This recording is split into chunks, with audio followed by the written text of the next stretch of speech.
Bonsoir à toutes et à tous. Dans 15 minutes, c'est dans l'air. N'hésitez pas à poser toutes vos questions par Internet ou par SMS au 41 555. C'est dans l'air, c'est dans un quart d'heure. Mais tout de suite, c'est-à-dire.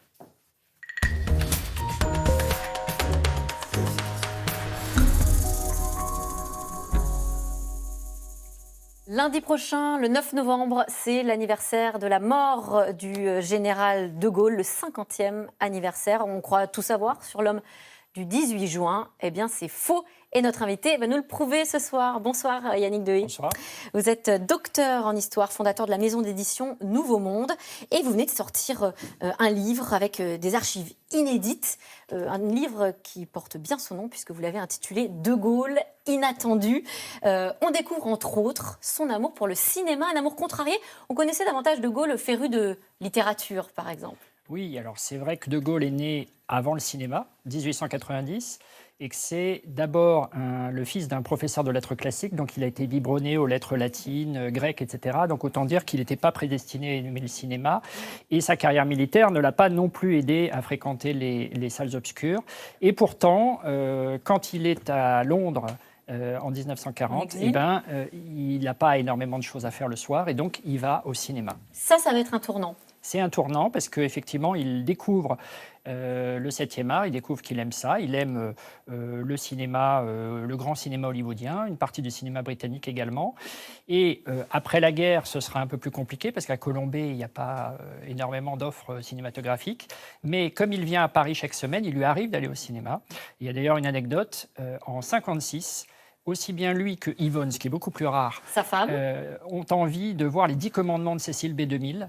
Et donc, on organise tout un dispositif, parce qu'évidemment, le général de Gaulle ne peut pas se pointer devant, faire la queue devant un cinéma sur les Champs-Élysées. Il ne peut pas aller au cinéma comme tout le monde. Comme tout le monde. Et donc, on se met d'accord avec le directeur du cinéma pour que, à la minute où les lumières s'éteignent et le film va commencer, on fait pénétrer la famille de Gaulle par une porte dérobée et on les installe au dernier rang.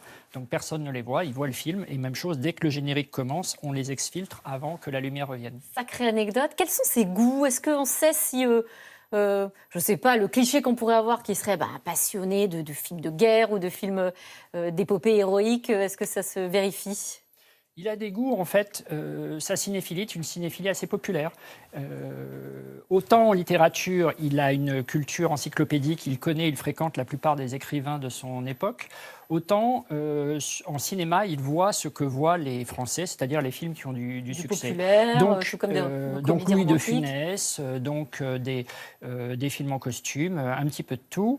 Et une fois qu'il est président, eh bien, on lui organise des séances à l'Élysée. Alors c'est un peu lourd parce que le service cinématographique des armées doit venir monter tout un système pour organiser une séance de cinéma. Et au début, on lui passe, on a un peu peur des réactions. Donc on sélectionne pour lui, c'est ça? On sélectionne pour lui des films édifiants. Donc c'est La Princesse de Clèves, c'est des films héroïques, etc.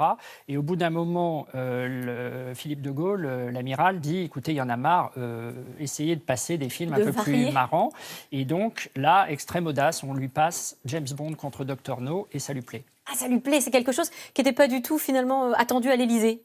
Non, parce que c'est un film américain, mais c'est un grand film de divertissement. Kennedy, à l'époque, a beaucoup aimé également. Et c'est tout le contexte de la guerre froide, c'est-à-dire que c'est quand même un film qui porte les enjeux de son époque et, les enjeux, et la dimension politique. En fait, De Gaulle est assez bon public, il regarde beaucoup la télévision, sa télévision, puisqu'il considère que le RTF est là pour porter la voix de la France et contrebalancer une presse écrite qui lui serait opposée. Ce n'est pas tout à fait vrai, mais bon, peu importe. Et donc, il regarde aussi bien des émissions de divertissement que d'information. Il s'imprègne aussi comme ça de la société. Les rapports avec le cinéma ne sont pas toujours non plus très fluides. Et vous racontez une anecdote qui n'en est peut-être pas une d'ailleurs, édifiante dans votre livre qu'on découvre, la polémique créée par La Religieuse, le film de Rivette, inspiré du roman sulfureux de Diderot. Oui, alors ça, c'est un sujet qui fait débat chez les historiens du cinéma depuis plusieurs décennies. On disait qu'effectivement, c'était l'incarnation de la censure gaullienne, la plus étriquée, etc. Parce que le film avait été censuré un temps.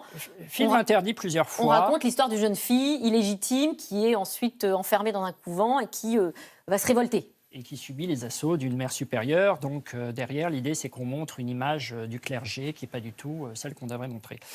En réalité, l'affaire est beaucoup plus complexe. Pour aller très vite, il y a une campagne de la part de l'archevêque de Paris qui demande à des mères supérieures qui sont elles-mêmes en correspondance avec Yvonne de Gaulle de faire pression sur elle. Et en réalité, de Gaulle en général ne s'intéresse pas trop à ces questions de cinéma, censure et de cinéma. Mais sa femme lui en parle beaucoup. Sa femme est très très croyante. Elle est très croyante, elle n'est pas ultra catho, mais elle est croyante. Et elle a du poids aux côtés de son sur mari. les questions de société, son mari l'écoute. Et donc, un peu pour avoir la paix, et sans connaître tellement le fond du dossier, à plusieurs reprises, il intervient et demande à Malraux, écoutez, voilà, il faut interdire le film, alors que Malraux est contre. Et donc Malraux va se faire publiquement vilipender par Godard et d'autres. C'est une victime collatérale. Voilà, c'est une victime collatérale. Et vous avez d'ailleurs révélé une petite phrase que lui envoie le général de Gaulle. J'ai trouvé un petit Bristol dans les archives où de Gaulle écrit à Malraux, mon cher Malraux, merci d'y avoir mis 3 petits points du vôtre. Dans ces 3 petits points, il y a beaucoup de choses. C'est vraiment l'ami qui dit vraiment je te remercie de m'avoir aidé sur ce coup-là. Longtemps, quand même, de Gaulle a été critiqué de être un peu vieux jeu, de ne pas forcément sentir la société qui se modernisait. Là, avec ce film, on est 2 ans avant mai 68. Est-ce que ça joue un rôle aussi ? Alors, la réponse doit être nuancée, c'est-à-dire qu'on ne peut pas demander à un De Gaulle qui approche les 70 ans de ne pas aller au concert de Johnny Hallyday et de ne pas suivre la culture jeune. Donc c'est vrai qu'il n'a pas peut-être senti venir cette vague de la jeunesse. Pour autant, il n'est pas étriqué par rapport à la culture dans la mesure où il intéresse tous les artistes qui participent au rayonnement de la France. Vous dites d'ailleurs qu'il l'utilise, justement pour le rayonnement de la France. Oui, c'est-à-dire que même un artiste, par exemple même un chanteur comme Yves Montand, qui est communiste, ça ne le dérange absolument pas à partir du moment où il contribue. Alors ils ne se sont pas rencontrés, mais il en dit du bien devant des ministres un peu étonnés. À partir du moment où il contribue au rayonnement de la France, lui, il prend tout. Est-ce que De Gaulle lui-même, on le retrouve représenté de manière assez récurrente dans les films? Je pose la question parce que je n'ai pas l'impression tant que ça. On l'a vu bien sûr en 2020, incarné par Lambert Wilson, mais sinon c'est assez rare. Alors très peu, et lui-même ne voulait pas. Lorsque René Clément a pour projet de faire Paris-Brûle-t-il, qui est une énorme coproduction avec beaucoup de vedettes, il demande évidemment des autorisations à la présidence, et avec sa réputation de gaulliste, il pense que ça va aller tout seul. Effectivement, on lui dit pas de problème pour la logistique. En revanche, le général ne veut pas être représenté.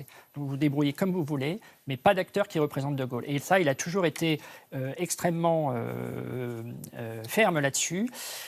Et peut-être avait-il raison, c'est-à-dire que quand on voit les tentatives qu'il y a eu par ailleurs, elles sont, jusqu'à présent, elles n'ont pas été hyper convaincantes. Elles ne vous satisfont pas? Et donc, le problème, c'est qu'on a tous dans la tête des images d'archives de Gaulle. Il y en a eu beaucoup. Henri IV, quand on le représente, ne peut pas venir se plaindre. En revanche, beaucoup de Français ont vu De Gaulle, et donc la distance avec ce physique si particulier, ce phrasé si particulier, soit on est dans l'imitation, soit on est dans l'incarnation, mais dans l'incarnation, il y a ce différentiel avec l'original qui est compliqué à gérer. Bon, une dernière pirouette que vous racontez dans votre livre et qui a une sorte de point commun pour avoir le général de Gaulle avec des stars, c'est le fait qu'il soit victime de paparazzades, des premières paparazzades finalement. Alors effectivement, un jeune paparazzo un peu inconscient qui s'appelle Marc Francelet, qui est à Match, qui est apprenti photographe à Match à l'époque. Il a 17 ans. Il a 17 ans, se met en tête de prendre des photos volées du général. Et donc en face de l'Élysée, il y a des travaux dans un hôtel particulier. Il se déguise en ouvrier pour s'introduire, parce qu'il y a évidemment des policiers qui surveillent. Il monte sur le toit, il se planque, et lorsque le général sort vers 11h, 11h30 faire sa promenade quotidienne dans les jardins de l'Élysée, il le shoot. Et évidemment, Match sort ça, et gros scandale, ça a beaucoup soufflé dans les bronches du dispositif de protection, parce qu'imaginez que si ça avait été un sniper, il aurait pu, on est quand même à une époque où l'OS essaye de tuer le général. Eh bien, merci à vous pour toutes ces révélations et les anecdotes fascinantes. On a encore plein d'autres à découvrir dans De Gaulle inattendu, coécrit avec Catherine Trouillet. C'est aux éditions Nouveau Monde. Merci à vous. Tout de suite, c'est dans l'air. Bonne émission à vous.